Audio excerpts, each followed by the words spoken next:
আমিও ভুল করছিলাম আজাম দিয়ে করাইয়া, সেই জন্য আবার খেসারত দিতে হয়েছে। ইনশাআল্লাহ আপনার কাজের প্রতি আমরা সন্তুষ্ট, বাকিটা আল্লাহ পাক যেন।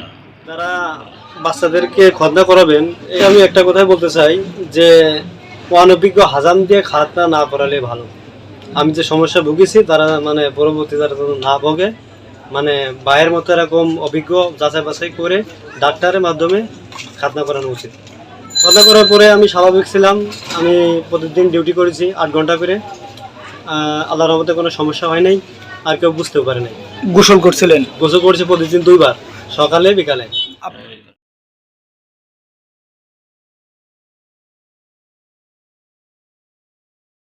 ডিভাইস কসমেটিক খতনা শেষ হলো।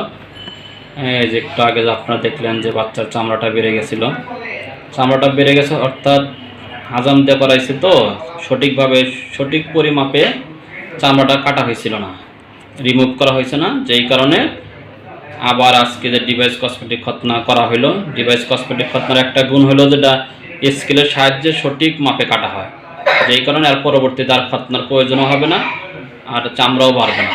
ডিভাইস কসমেটিক খতনা করালে সেলাই ব্যান্ডেজ লাগে অনেক উন্নত। এই যে বাচ্চা এখানে আছে, নাম কি তোমার বলো তো? আচ্ছা, তুমি ব্যথা পাইছো? হ্যাঁ, আজকে কোনো ব্যথা পাইছো কি ডিভাইসের মাধ্যমে যে করা হয়েছে? ব্যথা পাও নাই না? আর এর আগে কি ব্যথা পাইছিলে যে আজাম দিয়ে করাইছিল? হ্যাঁ, আজাম দিয়ে করাইছিল, অনেক কষ্ট পাইছিল। আজকে জানার বাবা এখানে আছে, বলেন তো আপনার কি অনুভূতি, কেমন লাগলো? ইনশাআল্লাহ খুব খুশি হয়েছি, আপনি যে কাজটা করছেন সেজন্য আপনাকে ধন্যবাদ। এবং আমরা সাধারণত কুসংস্কার নিয়েই আছি, আমিও ভুল করছিলাম আজাম দিয়ে করাইয়া, সেই জন্য আবার খেসারত দিতে হয়েছে।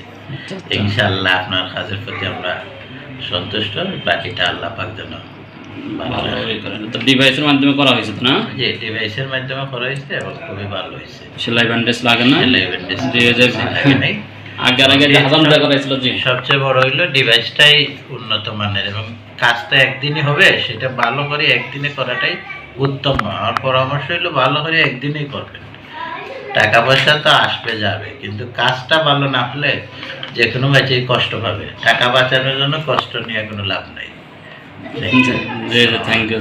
আসলে জন অনুভূতি আগে হয়তো আগে তো মানুষ জানতো না যে উন্নত প্রযুক্তি যাচ্ছে, যেই কারণে আগে হাজাম দিয়ে করাইছিল, করায় উনি এখন ভুক্তভোগী। এখন আলহামদুলিল্লাহ আজকে করা অনেক খুশি।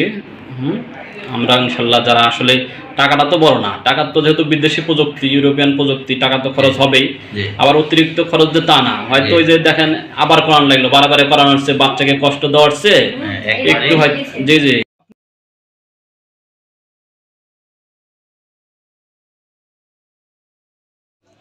আসসালামু আলাইকুম রহমতুল্লাহ। ওয়ালাইকুম আসসালাম।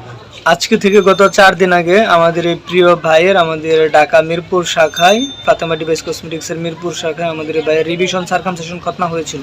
ভাইয়ের ছোট সময় গুণী বা আজাম যাই বলি না কেন, বা উস্তাদ অনেক এলাকার মধ্যে বলে, তো ওনাদের মাধ্যমে খতনা হয়েছিল।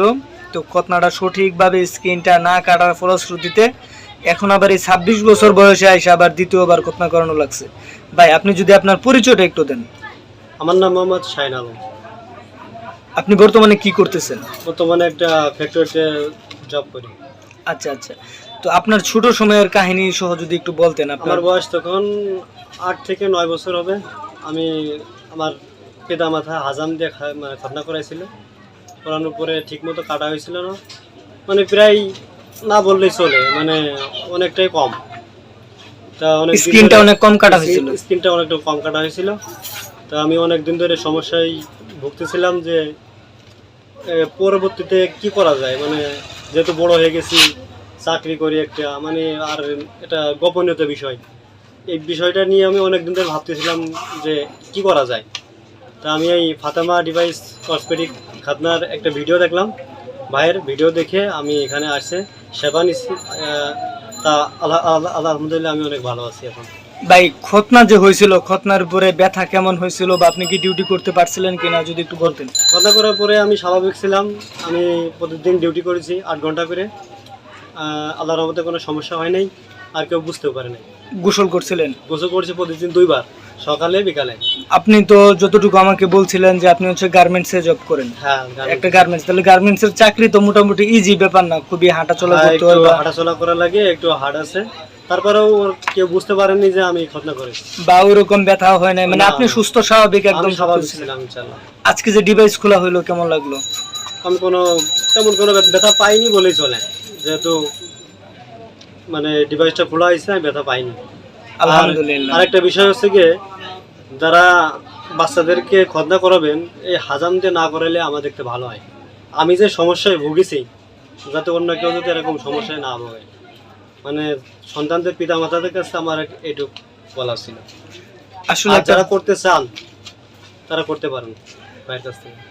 আসলে একটা ব্যাপার কি, যে আমাদের কাছে এরকম অনেকজন এরকম যোগাযোগ করেন বা যোগাযোগ করতেছেন যাদের ছোট সময় হাজাম বা গুনির মাধ্যমে খতনা হয়েছিল, কিন্তু সঠিক পরিমাণে চামড়াটা না কাটার ফলশ্রুতিতে এখন আবার দেখা গেছে যে বয়স বৃদ্ধির সাথে সাথে চামড়াটা বেড়ে গেছে।